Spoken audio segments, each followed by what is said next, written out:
ሰላም ለእናንተ ይሁን። በዓለም ዙሪያ ያላችሁ የሰው ልጆች በሙሉ የእጁ ፍጥረት የሆናችሁ በያላችሁበት በዓለም ዙሪያ ሁሉ ከአይምሮ በላይ ከሁኔታ በላይ ከችግር በላይ ከጥያቄ በላይ የሆነ እውነተኛው የክርስቶስ ሰላምና ጸጋ፣ ምሕረት፣ ቸርነት፣ ጥበቃው፣ ርህራሄው ይብዛላችሁ።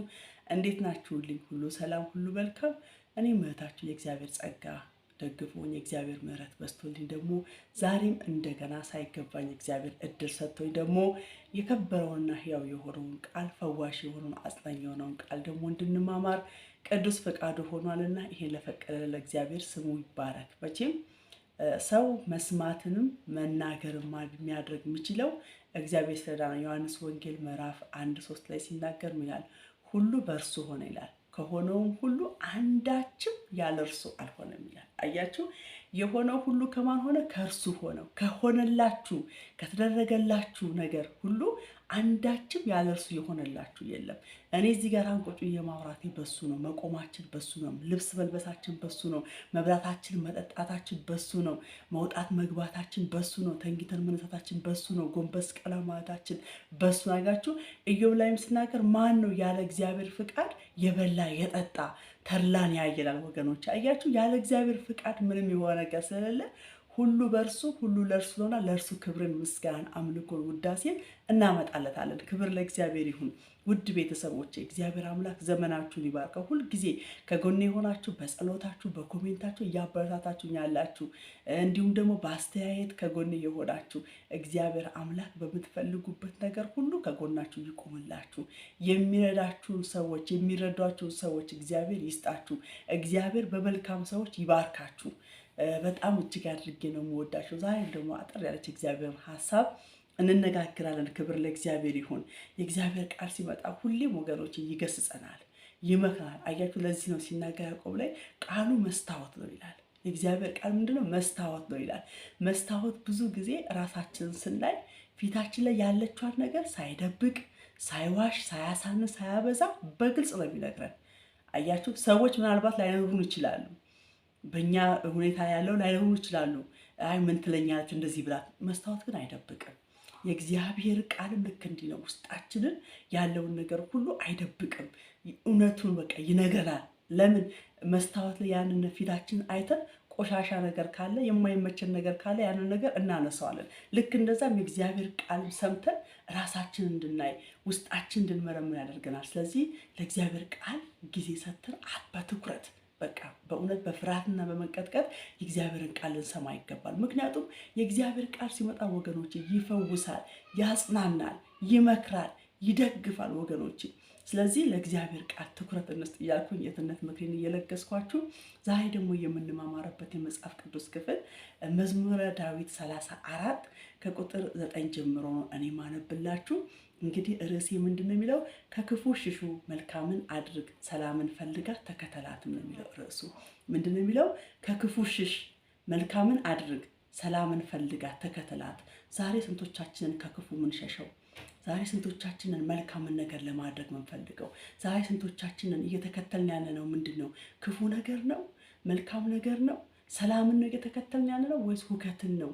ጥላቻን ነው? ክርክርን ነው ወይስ ዘረኝነትን ነው? ወገኖቼ ይሄ ቃል ራሳችን እንድናይበት ያደርጋል እና እንደዚህ ይላል። በጌታ በኢየሱስ ክርስቶስም አነባለሁ።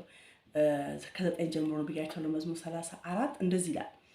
እናንተ ቅዱሳን ይላል። ክብር ለእግዚአብሔር ይሁን። አያችሁ፣ እናንተ ቅዱሳኑ እግዚአብሔርን ፍሩት።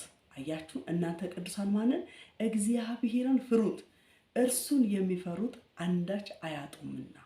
አያችሁ፣ ነገስታት ሹማምንትን ምናምን አይደለም፣ ሰዎች አይደለም። እኛ ብዙ ጊዜ የሆነ ኃጢአት የሆነ ቦታ ስንገኝ ከእግዚአብሔር ይልቅ ሰዎችን ነው የምንፈራው። አያችሁ፣ ግን እዚህ ጋር ምን አለ? እርሱን የሚፈሩት አንዳች አያጡምና። አንበሶች ሊያጡ ሊራቡ ይችላሉ፣ እግዚአብሔርን የሚሹ ግን መልካም ነገር አይጎድልባቸውም። አያችሁ፣ አንበሳን የሚሉ ሀብታምን የሚሉ ባለጠጋን የሚሉ በቃ በልጽገናን የሚሉ ሊያጡ ሊራቡም ይችላሉ አለ። ነገር ግን እግዚአብሔርን ተስፋ የሚያደርጉ እግዚአብሔርን የሚፈሩ ግን አንዳች ነገር አያጡም ይላል። አያችሁ፣ እግዚአብሔርን መፍራት በሙላት እንድንመላለስ፣ እግዚአብሔርን መፍራት በቤታችን በበረከት እንዲሞላ ያደርገናል። እግዚአብሔርን መፍራት ጥበብ ነውና የመጀመሪያ ጥበብ ነው። ለዛው አያችሁ፣ እግዚአብሔርን መፍራት ጥበብ ስለሆነ ስለዚህ ምን አለ? እግዚአብሔር የሚሹ ግን መልካም ነገር በቃ እግዚአብሔርን የሚሹ እግዚአብሔርን የሚፈልጉ ሁልጊዜ እንደ እግዚአብሔር ሐሳብ እንደ እግዚአብሔር ፍቃድ መራመድ የሚፈልጉ ሐሳቡን ፍቃዱን ማድረግ የሚፈልጉ ሰዎች ምን አለ? ከመልካም ነገር አይጎድሉም። መልካም ነገር ተፈቅዶላችኋል አለ። ስለዚህ ምን ከክፉ ነገር ሽሽ፣ ሰላምን ፈልግ፣ መልካም የሆነ አድርግ። ምን እግዚአብሔር ከመልካም ነገር እንዳያጎድልን ወገኖች አያችሁ። ምክንያቱም ሰው የዘራውን ያንኑ ያጭዳል ስለሚል መጽሐፍ ቅዱስ። ከዛ በኋላ 11 ላይ ልጆቼ ወይ ኑ ስሙኝ፣ እግዚአብሔርን መፍራት አስተምራችኋለሁ። አያችሁ ልጆቼ ወይ ኑ፣ ከዛስ እግዚአብሔርን መፍራት አስተምራችኋለሁ። ለምን? እንድትባረኩ። ለምን? አንዳች መልካም ነገር እንዳይጎድልባችሁ፣ አንዳች መልካም ነገር እንዳያጣችሁ፣ ሰላም እንዳያጣችሁ ኑ እግዚአብሔርን መፍራት ላስተምራችሁ አለ።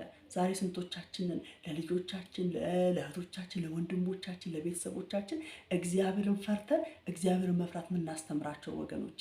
ከዛ በኋላ ደግሞ ሕይወትን የሚወድ በጎውን ይይ። አያችሁ፣ ሕይወትን የሚወድ በጎውን ይይ ዘንድ እድሜው የሚመኝ ማን ነው? ሕይወቱን የሚወድ መቼም ሕይወቱን የሚጠላ ሰው የለም አይደለ ወገኖቼ? ሕይወቱን የሚወድ ማን ነው ካለ በኋላ በጎንም ያይ ዘንድ እድሜን የሚመኝ ማን ነው? በጎ ነገር ማየት የሚጠላ ሰው አለ ከሆነ ማንም የለም። ስለዚህ ምን አድርግ አለ? አንደበትን ከክፉ ነገር ከልክል። አያችሁ፣ መልካም ነገር ለማየት ከፈለግ ሕይወትን የምትወድ ከሆነ አንደበትን ከክፉ ነገር ከልክል። ዛሬ አንደበቶቻችን በጣም ረክሷል። አያችሁ፣ አንደበትን ከልክል አለ። ከንፈርንም ከሽንገላ ጠብቅ። አያችሁ፣ ሸንጋይ አቱን፣ ውሸታም አቱን፣ ውሸት ነገር አትናገር ነው የሚለው። አያችሁ ወገኖቼ፣ ውሸትን ነገር አታውራ፣ አትናገር፣ እውነትን ነገር ተናገር ነው የሚለው። ክብር ለእግዚአብሔር ይሁን። ይቅርታ። ስለዚህ ምን አለ እዚህ ጋር? አንደበትህን ከልክል። ከምን? ከክፉ ነገር። ከንፈርህን ደግሞ ከሽንገላ ጠብቅ። ኢየሱስ ክርስቶስ ጌታ ነው። ከክፉ ነገር፣ ከሽንገላ፣ ከውሸት፣ ከአመፅ፣ ከክፋት ከልክል በቃ። ከዛስ ደግሞ ከክፉ ሽሽ፣ መልካምን አድርግ፣ ሰላምን ፈልጋት ተከተላትም። ዛሬ እና እናንተ ሰላምን ነው የምንፈልገው ወገኖች? ፍለጋችን ምንድን ነው?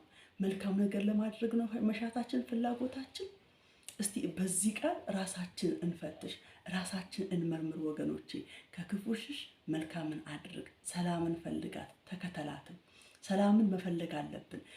የእግዚአብሔር ቃል ሲናገር ኤፌሶስ ላይ ሰዎች ሁሉ በክርስቶስ ኢየሱስ መልካምን ለማድረግ ተፈጥረናል። ሰዎች በቃ መልካምን ለማድረግ ተፈጥረናል። የሰላም ሰዎች እንድንሆን፣ እኛ ብሄርንበት ሰላም የሚሰፍን፣ እኛ ብሄርንበት ጸብ፣ ክርክር ባለበት ቦታ ሰላምን የምናወርድ፣ ሰላምን የምናደርግ ሰዎች ተሆነን በክርስቶስ ኢየሱስ ተፈጥረናል። ስለዚህ ለዚህ ለመልካም ነገር እንደተጠራ ሰው ከክፉ በመራቅ ከክፉ በመሸሽ መልካምን በማድረግ መልካምን ነገር በማድረግ መከተልን እያደረግን እግዚአብሔር ከመልካም ነገር እንዳያጎድለን ሕይወታችንን በዚህ መንገድ ልንመራው ይገባል። በእግዚአብሔር ቃል መሰረት ወገኖች፣ እግዚአብሔር እንደ ቃሉ እንድንኖር እግዚአብሔር አምላክ ይርዳን።